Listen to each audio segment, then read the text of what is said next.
Investir malin, une émission présentée par Alexandre Brunet et Gaëtan Lefebvre, cofondateurs du site construire-sa-retraite.com.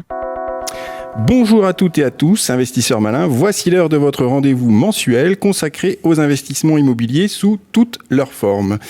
Et lors de ce rendez-vous, nous vous proposons de décrypter avec l'aide de notre invité une thématique sur l'immobilier afin de vous donner les meilleures astuces et les meilleures stratégies. Effectivement Gaëtan, et ce mois-ci nous ne parlerons pas d'un support immobilier en particulier, mais plutôt de la manière de l'acquérir. Car ce n'est pas le tout de jeter son dévolu sur une belle affaire à rénover, encore faut-il la financer. Et cela tombe très bien, car ce mois-ci nous avons le plaisir d'accueillir Ulrich Morel, président du directoire de la Compagnie européenne de crédit qui regroupe les marques Immoprêt, Empruntis et ACE Crédit.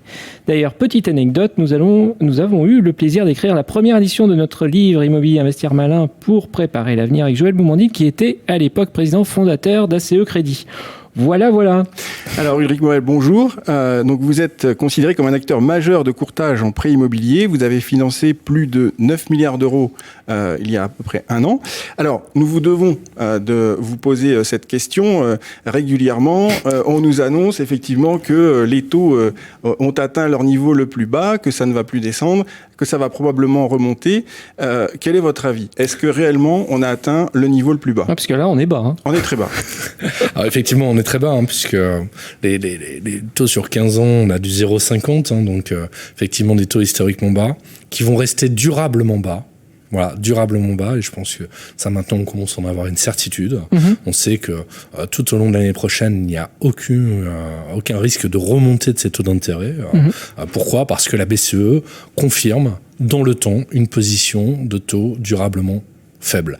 Est-ce qu'on aura des petites remontées ou des petites baisses de 0,10 ? Ça variera en fonction des politiques commerciales des établissements bancaires, mais nous n'aurons pas de grand sursoir avec un taux qui pourrait remonter d'un point ou 2 points ou baisser plus. D'accord, on va rester dans un tunnel assez faible en fait. Tout à fait.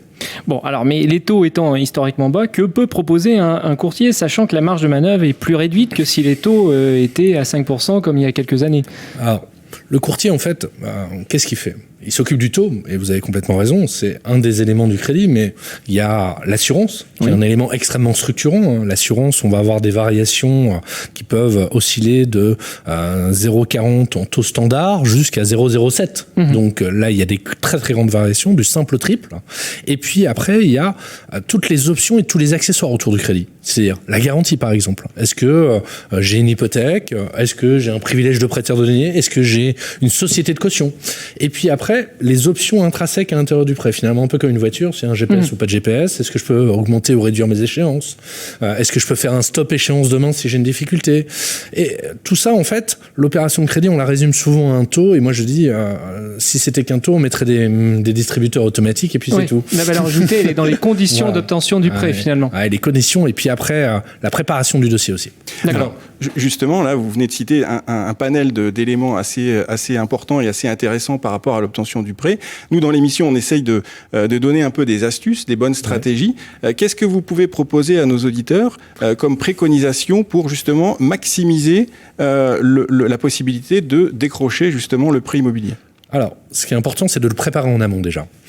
Bien souvent, le consommateur a tendance à se dire, bon voilà, je vais faire un petit calcul du coin de table, je prends 33% d'endettement, je fais 33% de mes revenus et je pense que c'est suffisant pour aller faire ma recherche. Alors oui, ça marche quelquefois, mais ça ne met pas en condition pour optimiser son financement. Et donc moi, je dis souvent, prenez le temps en amont de rencontrer un courtier ou un banquier, mais un courtier va lui avoir un panel plus large qui va préparer votre dossier, c'est-à-dire qu'il va vous donner les bons conseils pour avoir les meilleurs relevés de compte possibles, voire peut-être commencer à constituer une petite épargne supplémentaire pour augmenter votre apport parce que ça va être significatif, qui va également regarder quelles sont les aides locales. Par exemple, on a les communautés de communes qui peuvent donner un prêt bonifié. Est-ce que vous avez le droit à un prêt employeur ? En fonction de votre situation professionnelle aussi, exemple, je suis policier, peut-être que ma mutuelle peut se porter garant pour moi. Donc de préparer en amont pour augmenter l'enveloppe. Parce qu'en réalité, la difficulté aujourd'hui, elle va se situer sur est-ce que j'ai la capacité d'achat pour trouver le bien immobilier de mes rêves. Donc si je peux gagner 10, 15, 20 000 € de plus sur mon enveloppe d'achat pour trouver le bien immobilier que je veux, c'est important de préparer en amont. et en locatif, en investissement, parce que on va dire que c'est une deuxième catégorie, là, de bien préparer en amont pour se dire, est-ce que ce que je prévois en termes d'investissement par rapport au loyer que je vais recevoir, puisque là, c'est plus la règle des 33% d'endettement qui va s'appliquer, est-ce que ça va être compatible avant de se lancer dans le projet? Donc, de bien travailler en amont sur la constitution de l'enveloppe pour que le dossier soit, je dirais, très favorable. Surtout qu'on insiste aussi à des agents immobiliers qui vont demander en amont, est-ce que vous avez votre accord de prêt? Et donc, le fait d'avoir vu le courtier en amont qui va vous remettre tous les éléments nécessaires, ça va favoriser votre capacité d'achat et votre projet immobilier. Il faut vraiment être acteur, en fait. Oui, complètement. Effectivement, mettre toutes les chances de son côté. Alors finalement, est-ce que vous, en tant qu'acteur majeur de l'emprunt, vous constatez une activité plutôt de nature type transaction immobilière, ou alors s'agit-il beaucoup de renégociation de crédit avec toute la communication que les médias nous envoient sur la baisse des taux? Alors, en 2019, si je regarde de façon assez macro, finalement, je regarde toutes les demandes qui sont faites à travers nos différentes marques, 81% des demandes, c'est de l'acquisition. Ah d'accord. 19%, c'est de la renégo. Alors c'est vrai qu'on a des accélérations. Par exemple, avec la baisse des taux qu'on a eu cet été, un certain nombre de personnes se sont dit, tiens, c'est sûrement peut-être le moment de renégocier son emprunt. Donc là, sur nos demandes, ça a augmenté, mais il n'y a pas forcément toujours un intérêt à renégocier son crédit. Ce qu'on voit par contre, c'est que sur les demandes de renégociation de crédit, on va souvent renégocier l'assurance d'emprunt plutôt que de renégocier le crédit. D'accord. Avec les nouvelles lois, on peut renégocier son assurance comme on le souhaite. D'accord. L'acquisition reste très soutenue. Nous, on le voit partout. La demande est très forte. La difficulté, elle repose plus sur est-ce que finalement, cette fin d'année, on va réussir à trouver des banques qui ont envie encore de prêter. C'est ça. Oui, en général, les banques, elles font leur objectif avant la fin de l'année. Donc, du coup, il faut attendre plutôt le début de l'année. Ouais. C'est plutôt la période propice. Alors, c'est vrai que là, il faut impérativement bien préparer en amont, comme vous l'avez dit tout à l'heure, parce que le courtier va aussi, au-delà des conditions, trouver la banque qui est peut-être plus disposée en ce moment, dans un contexte où elle a fait ses objectifs, à quand même prêter. C'est ça. En début d'année, les compteurs sont à zéro, ils ont plus envie. C'est ça. Et donc, du coup, par rapport justement au fait que c'est plus de l'acquisition qui reste finalement le barycentre, donc ce qui est quand même relativement intéressant et sain, est-ce qu'il y a des biens qui sont plus facilement finançables que d'autres ? Alors, c'est certain que dans la période où on est, c'est-à-dire dans un marché de crédit qui est extrêmement soutenu, on n'a jamais prêté autant, les établissements bancaires ont tendance à faire un peu la fine bouche. Voilà. C'est comme ça, c'est une réalité opérationnelle. Donc au fond, le bon bien, c'est le dossier d'acquisition de résidence principale sur le marché de l'ancien. Ça, c'est le dossier le plus simple pour un établissement bancaire. Dès que je commence à être dans de la construction, dans de la VFA, dans de la SCPI, dans de l'investissement locatif, en période de fin d'année, l'établissement bancaire va avoir une tendance à écarter, on va dire, tout ce qui est dossier un peu plus technique. C'est pas l'objet du projet qui pose problème, c'est le fait que le dossier est un peu plus technique pour la banque à monter, et donc ils vont avoir tendance à l'écarter. Ça va leur coûter plus de temps. Voilà, plus de temps, voilà. Ni plus ni moins. D'accord. Alors, bon, parlons maintenant de cette fameuse mesure, vous vous souvenez évidemment, qui était liée à la domiciliation de salaire lorsque on souscrit un prêt dans une banque. Et puis, il y a eu une marche arrière de la part du législateur, donc ce qui a fait que les uns et les autres pouvaient être un petit peu perdus, et ce qui a fait que finalement, cette contrainte n'était plus nécessairement de la négociation commerciale qu'il pouvait y avoir avec le banquier. Est-ce que vous pouvez nous donner le statut finalement pour qu'on y voit un peu plus clair aujourd'hui là? En effet, l'obligation n'est plus contractuelle. D'accord. Ça, c'est la bonne nouvelle. C'est-à-dire qu'on ne peut plus vous imposer cette domiciliation de salaire, en tout cas par un contrat. Oui. N'empêche que dans les faits, elle est réelle. C'est mieux. C'est mieux si on est domicilié. Dans les faits, elle est réelle. Pourquoi elle est réelle ? Parce que aujourd'hui, nous n'avons plus d'acteurs spécialisés, comme le crédit foncier, par exemple, qui ne bancarisait pas. Oui. Et un établissement bancaire généraliste, il vit comment ? Il vit sur le fait qu'il y ait des flux qui passent sur un compte, parce que vous allez utiliser une carte bleue, vous allez utiliser un certain nombre de choses, vous allez mettre des produits de côté.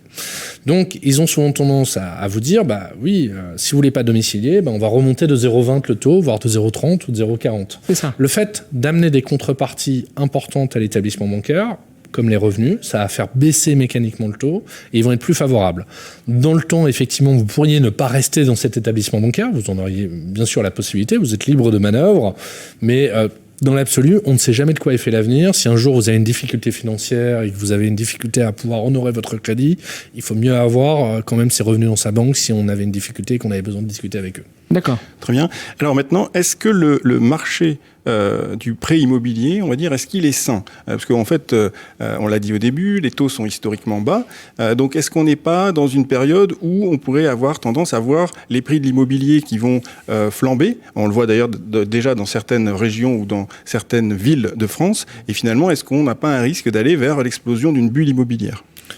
Je crois qu'on a la chance énorme en France d'avoir un marché de l'immobilier qui repose sur des sous-jacents qui sont extrêmement sains. C'est-à-dire qu'on a d'un côté une politique d'octroi de crédit qui est quand même assez restrictive en banque, qui est pas du tout ouverte, cette fameuse règle des 33%, mais il y a un peu plus que ça, il y a des restes à vivre, il y a pas mal de choses. Ça, c'est le premier paramètre. Donc le crédit, finalement, lui, il est plutôt bien encadré et on ne distribue pas n'importe comment. Donc ça, c'est bien. De l'autre côté, on a un autre paramètre, c'est qu'on ne construit pas assez en France. Donc on a une demande qui est toujours très, très soutenue. Ce qui amène finalement à une probabilité de risque de retournement qui n'existe quasiment pas. Si je regarde dans le rétro, il y a eu deux fois un marché qui s'est percuté à la baisse, mais dû à une récession majeure. C'était dans les années 90 et puis plus récemment en 2007-2008 avec la crise des subprimes. Si on n'a pas de fait majeur, d'événements majeurs, il n'y a aucun risque qu'on ait un retournement de prix. Est-ce que l'année prochaine, par contre, on va avoir un tassement, c'est-à-dire qu'on aura peut-être un peu moins d'augmentation de prix? Oui, sûrement, le marché devrait un peu se calmer en termes d'amplitude de prix, sauf sur des territoires qui n'ont pas fortement progressé. Mais moi, je ne vois pas de risque spéculatif aujourd'hui. D'accord. Ok, bien, passons maintenant à la question du mois qui va vous faire rire, je pense, Ulrich Morel, qui nous est posée par Nicolas. Les taux ne cessant de baisser et étant indexés sur des taux négatifs, est-il envisageable que la banque nous paye lorsque l'on emprunte ? Eh bien, malheureusement, je vais lui répondre non. Je vais lui répondre non, pourquoi ? Parce qu'il y a une loi en France qui interdit ça. C'est-à-dire qu'en France, vous ne pouvez pas prêter en négatif. Alors, dans d'autres pays européens, ça arrive. Par exemple, en Danemark. Ah, ça arrive vraiment, alors au Danemark, on prête en négatif pour certains prêts. Mais à l'inverse, on taxe les dépôts. Donc, ça ferait moins rire, finalement. D'un côté, mon salaire, il va être taxé parce que je l'ai mis sur mon compte. Et de l'autre côté, on rend d'argent. Donc, non, ça n'arrivera pas, malheureusement en France. D'accord. Très bien. Bien, merci beaucoup, Ulrich Morel, d'avoir accepté notre invitation. Nous rappelons donc à nos auditeurs que vous êtes président de la compagnie européenne de crédit. Et puis, nous attendons donc vos commentaires, vos questions, vos idées sur la page de l'émission Investir Malin du site Radio Imo. Et quant à nous, nous vous donnons rendez-vous le mois prochain pour découvrir un nouveau thème. En attendant, vous pouvez nous retrouver sur le site construire-sa-retraite.com dans lequel vous pourrez découvrir plein d'investissements malins et de financements malins. Vous l'avez compris aujourd'hui. Et n'oubliez pas, demain se décide aujourd'hui. Ne passez pas à côté des bonnes occasions en suivant les bons conseils de nos invités.